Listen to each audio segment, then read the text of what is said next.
Hey, in this tutorial we're looking at section 8.4, which is entitled Other Substitutions.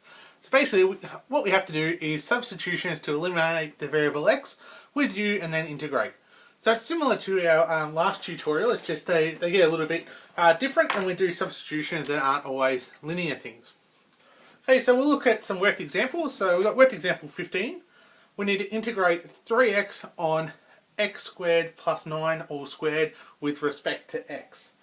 Okay, so what we do is we can rewrite that as 3x times our x squared plus 9 to the power of negative 2 dx. What we're going to do is let u equal our x squared plus 9. Okay, so that means then that our integral becomes 3x times u to the negative 2 dx. Now what we can do is take our du dx, and we get 2x, okay, which means we can rearrange, okay, and get dx equal to 1 on 2x du. Okay, so what happens then is we can replace our dx with our 1 on 2x, okay, in here, so we get our integral of 3x u to the negative 2 times 1 on 2x, so 2x du. Well, what happens now is our x's cancel out. Okay, so we can say then that we're going to integrate 3 on 2 u to the negative 2 du. So even though our substitution didn't directly get rid of our x here, when we end up doing our du dx, we end up getting rid of it. Okay, so I'll come up here so we can go with 3 on 2 outside of u to the negative 2 du. So we get 3 on 2 times by u to the negative 1, okay, over negative 1, okay, plus our c. Okay, so we can say we get negative 3 on 2 u to the negative 1 plus c, okay, which means we get negative 3 over 2 times our u, which is our x squared plus 9 plus our c. Okay, and we're finished for that worked example. So we'll keep moving on. Looking at worked example 16. Okay, so we need to integrate x take 3 all over x squared take 6x plus 13 dx. So again, we're going to let u equal x squared minus 6x plus 13. Okay, we can say, well, du dx is going to equal 2x minus 6. Okay, when we rearrange that, we can say, well, dx du is equal to 1 over 2x minus 6. So dx is equal to 1 over 1 over our 2. Now what we're doing is going to take 2 out as a common factor and leave us with x minus 3. Okay, du. Okay, the reason why we're going to do that is because in the end it's going to cancel out with our x take 3 up here. Okay, so that's the idea of doing that. Okay, because now we can set up our integral here and say, well, we've got our integral of x take 3 on u times 1 over 2 times x minus 3 du. Okay, we can see our x's on 3 cancel out. Okay, so that's going to cancel out with that. Okay, so we bring the half we've got here out the front. So we've got a half outside of u to the negative 1 du. So that means we get a half outside of log to the base e of the modulus of u plus c. Okay, and we can sub our u values back in, so we get a half log to the base e of the modulus of x squared minus 6x plus 13 plus c. Okay, and we're finished for that one. Okay, so keep moving on to worked example 18. Oh no, sorry, this is worked example 17, sorry. Okay, so we're finding the integral of 1 on x squared times cos of 1 on x dx. So what we do is we say let u equal 1 on x. Okay, so our du dx, okay, is going to equal negative x to the negative 2. Okay, so we get that by making that u to the negative 1. Okay, which means our dx on du is equal to negative x squared.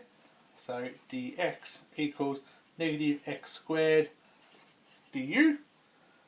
Okay, so what we can do is we can substitute in now for u and say that we're looking for the integral of 1 on x squared cos of u times negative x squared du. Okay, well, our x squared, our negative x squared and our x squareds are going to cancel out, so we'll just have a negative in there. So we're going to integrate the negative of cos of u with respect to u. Okay, and when we integrate cos, that goes to sine, so our negative means that we go to negative sine u, okay, plus c. Of course, we can sub in our value for u now and say that we get negative sine of 1 on x plus c. Okay, we'll have a look at worked example 18 now. So we've got sine of 2x times e to the cos of 2x. So what we're going to do is say let u equal our cos of 2x. Okay, that means our du dx equals negative 2 sine of 2x. Okay, so the x on du is going to equal 1 over negative 2 sine of 2x, okay, which means our dx is going to equal 1 over our negative 2 sine of 2x du. Okay, so now we can set up our new integral. So integrating sine of 2x e to the u, okay, times by our 1 over negative 2 sine of 2x du. And see our sine and our sines are going to cancel out. And we bring our negative half out the front. And so we're left with e to the u du. Okay, and that simply equals negative a half e to the u plus c, because our integral e to the u is just e to the u. Okay, and we can sub back in our u value, so we get negative a half e to the cos of 2x plus c.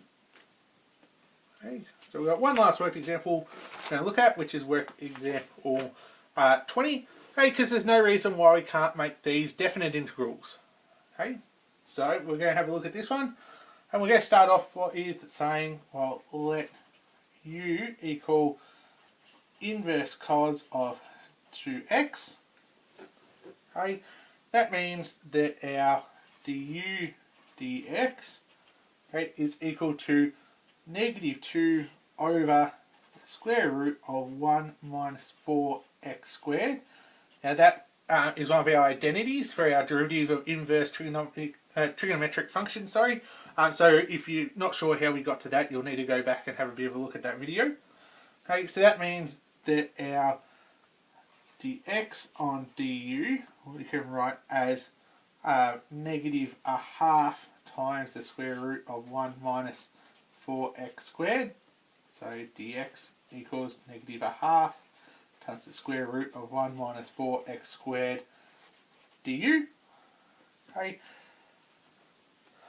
So what we need to do with these though, okay, is get a little bit more organised, okay, and look at our terminals, okay, because our terminals here, okay, we have to use our new, we've got our u value here, sorry. So what we need to do is we need to find our terminals that relate to our u value, because at the moment these terminals relate to x values. Okay, so what we need to do is say, well, when x equals a half, okay, u equals inverse cos of 2 times a half, which is 1. Okay, and so u equals 0. okay, when x equals 0, u equals inverse cos of 0. Okay, so u equals pi on 2. Okay, so what that means then, okay, is we can set up our whole equation now, okay, and say, well, integral, okay, when it was 0, it's now pi on 2. So we're saying from pi on 2 to 0, because that's what it was when it was a half. Okay, now we had our u, okay, u over our square root of 1 minus 4x squared times by negative a half times the square root of 1 minus 4x squared du. Okay, so we can see that our square root of 1 minus 4x squared is going to cancel out, and we can bring this negative a half out the front. So we can say we've got negative a half outside of pi on 2 to 0, okay, of u du, okay, which means when we do that, we can say then we've got when we've got a negative out the front, what we can do is we can make that positive and switch our terminals to say 0 to pi on 2 u du. Okay, that's one of our identities with our integrals. Okay, is when we times it by a negative, we switch our terminals around. Okay, which means we get a half outside of u squared on 2. Okay, from our 0 to pi on 2. We can also bring this half out to make it a quarter outside of u squared from 0 to pi on 2. Okay, so what we do then is we can say, well, we've got a quarter, okay, outside of our pi on 2 squared minus 0 squared, okay, which is our, we're going to have our 1 on 4 times by pi squared on 4, okay, which means we're going to get pi squared on 16. Now what we could have done, okay, is not worried about this step here, okay, and we could have stuck with our terminals that we originally had, but what we would have had to do is put u back in, okay, down in here, and when we do that, then there's a little bit more work to do, and our numbers are a bit worse with subbing in. Okay, it's very easy just to run through like this, okay, just by doing that little bit of work with our changing around our terminals. So look, that's all there is for this tutorial. Hopefully it's enough to get you through the questions.